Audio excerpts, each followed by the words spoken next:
and I took that personally.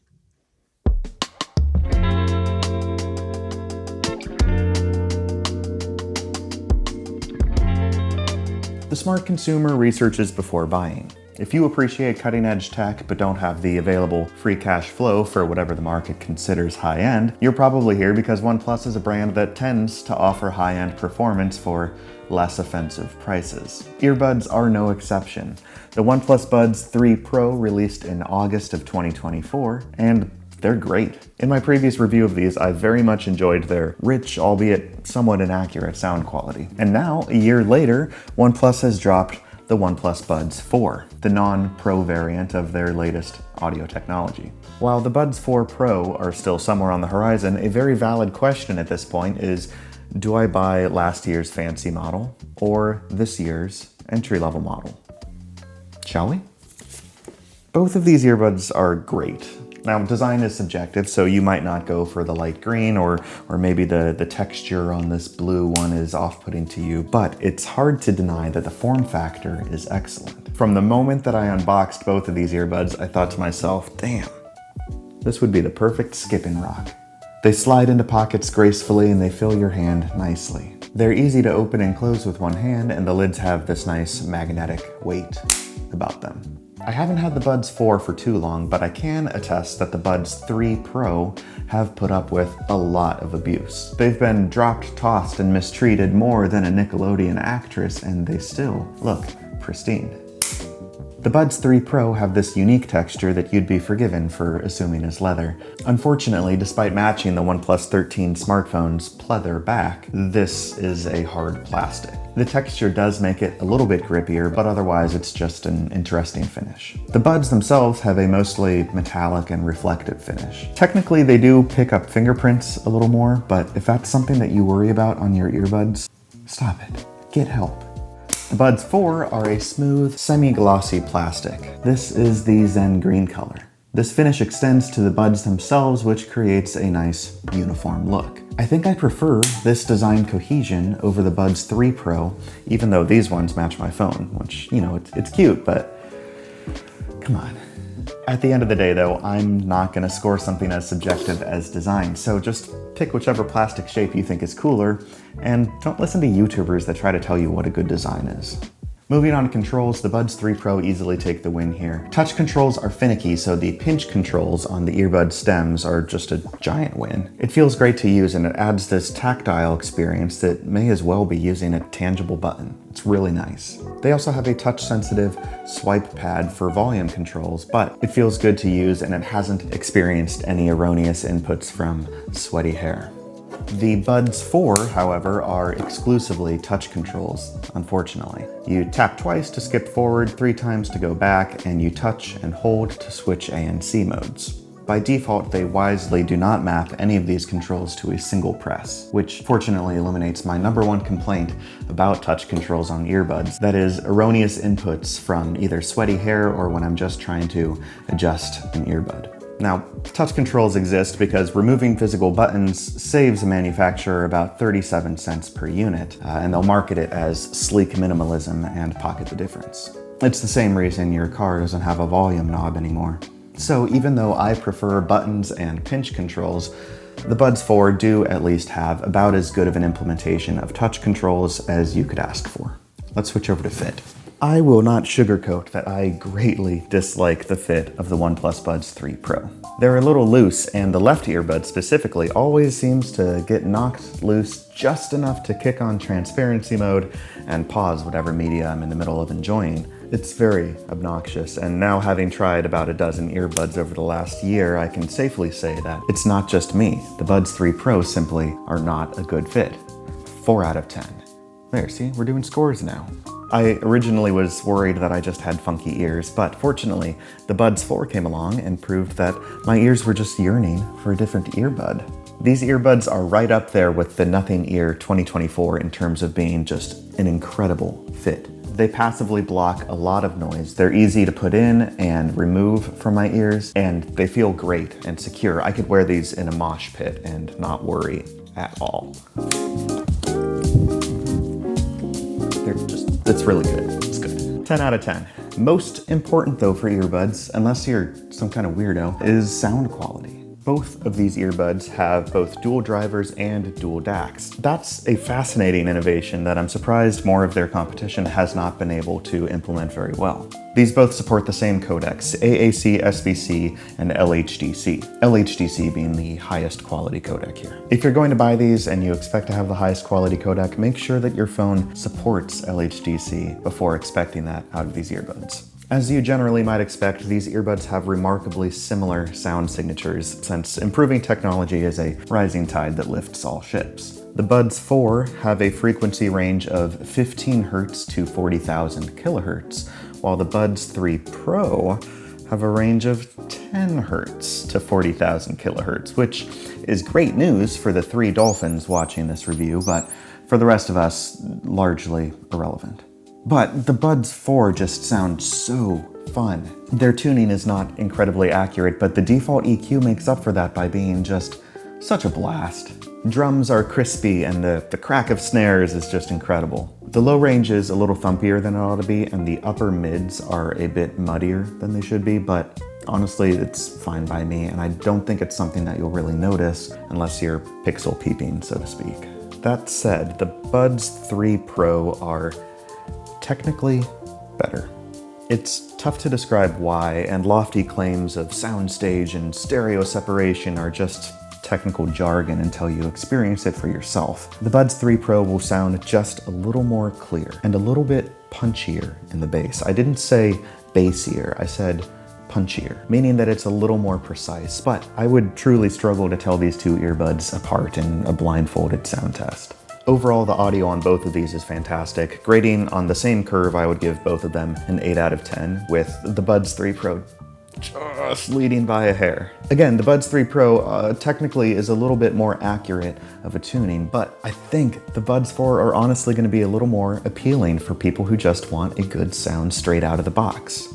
Do you remember what I said about the smart consumer though? The smart consumer researches before buying, and since you're currently researching, I have an extra data point and an honorable mention for you. As I was writing this comparison video, the brand SoundPeats reached out to me and they offered me a pair of their latest earbuds, the Air5 Pro. Now, this is not a sponsored review, and because I want you to feel like I'm not peddling you anything, I'm not even going to share the affiliate link that they gave me. You see, it's really easy to narrow your field of vision to only focus on brands that you like, especially in a market as oversaturated as earbuds. But honestly, I was really surprised by what they offered. Just 5 minutes of tinkering with the EQ on the $80 Air5 Pros brought the audio quality very close to the audio quality of the $130 OnePlus Buds 4s. And the SoundPeats are frequently on sale for a lot less than $80, so ooh. When it comes to active noise cancellation, both of these earbuds are punching way above their weight class, and I applaud OnePlus for keeping this level of ANC performance relatively affordable while maintaining strong battery life. Although on paper, the spec sheet implies that the Buds 3 Pro should have stronger ANC, I find that in practice, they are truly identical ANC performance. In fact, I think the excellent fit of the Buds 4 probably gives them the edge here, so I'll call it a 9 and a 9.5. Since I can't just say they're both really good without quantifying human experience into digestible content metrics. Also, the Buds 4 talked a big game about an adaptive sound cancellation mode that intelligently enters transparency mode when it needs to, but in the little time that I spent testing it, it didn't work very well at all, so I'm going to just close my eyes and pretend that the adaptive mode doesn't exist. For transparency, again, very similar experience on both of these. The Buds 3 Pro, I think, come out a little bit ahead, probably because of the addition of a VPU microphone built in that the Buds 4 lack. For that reason, there's this sort of airiness in the Buds 4 transparency mode that makes it a little less subtle than the 3 Pro, but my own voice sounds a lot more clear and present on the Buds 3 Pro. Both are good though, and you won't be disappointed by either. Oh, VPU stands for very pretentious upselling. I mean, voice pickup bone sensor. Now for a quick microphone test. You're currently...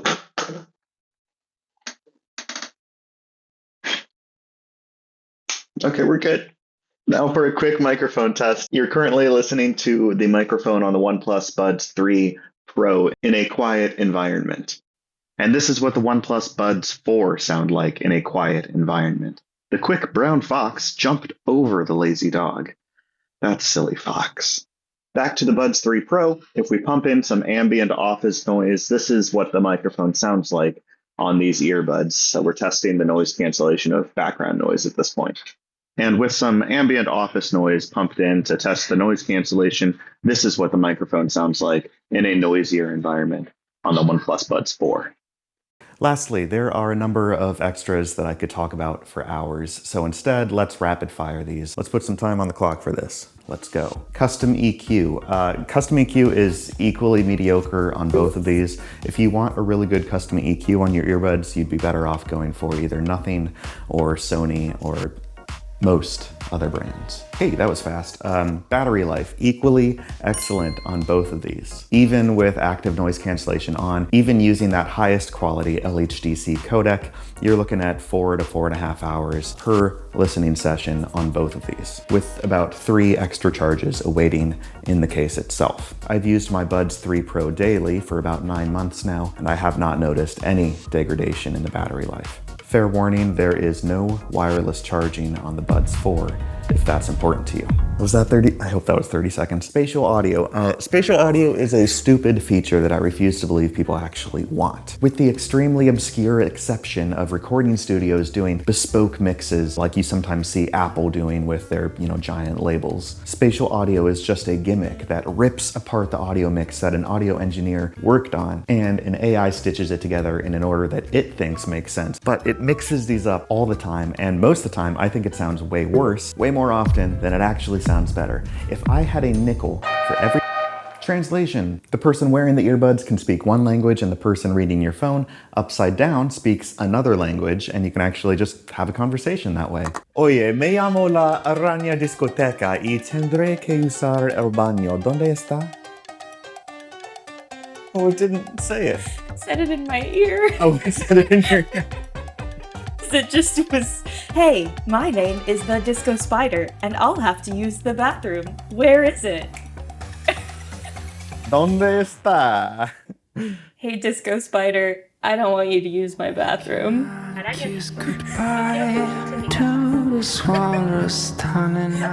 It's very well designed, and it actually is as cool as it sounds. Golden sound. Most people in the world have some level of hearing damage, so it guides you through this hearing test to see where your hearing is deficient, and then at the end, it boosts those neighboring frequencies to make up for the ones that you can't hear as well due to any hearing damage. It really works. It really sounds better. It's one of my favorite ways that an app can complement audio hardware like earbuds. Wow, what an anticlimactic shootout. That takes the final score to... doesn't matter. It's almost like reducing everything to point-based systems dooms us all to reductive blandness. If you're still watching, you must be really hanging on to my recommendation here, so I will never fail to disappoint. This is going to come down to what's most important to you. If you're less worried about price and a little more worried about having it all, get the Buds 3 Pro. Besides having the inferior fit, they're still a little better in most ways. They have wireless charging and an audio profile that's a little easier to make work for you. If you're trying to make sure that you can still pay next month's bills, get the OnePlus Buds 4. It's a nearly identical experience for about a 30% discount. I honestly prefer their default sound profile to that of the Buds 3 Pro, and the fit is just way better. Now, if you only have 60 bucks in a dream, then you might just miss the boat on both of these, but the SoundPeats Air5 Pros that I mentioned earlier might be there to pick you up. The world of good earbuds that don't murder your budget is honestly really big. So I encourage you to look to the veritable crowd of brands that are putting out really good products at price points that beg for attention. Ultimately, if you have the Buds 4, you'd be a fool to get to the Buds 3 Pro, and vice versa. Either one of these will be bulletproof for years. I'm just trying to save you from the consumerist trap that my entire channel unintentionally perpetuates by reviewing mostly new gadgets. And if you're grateful for me for following on that sword at all, please consider liking the video and maybe subscribe. That's a good time. If you have tried either of these earbuds, any of these earbuds. I would love to know what you thought of them. And also, if you have any questions, let me know. I just really like helping people. In the meantime, take care of someone else today. Just some little gesture that reminds someone that you care about them. And I'll see you in the next one. Bye.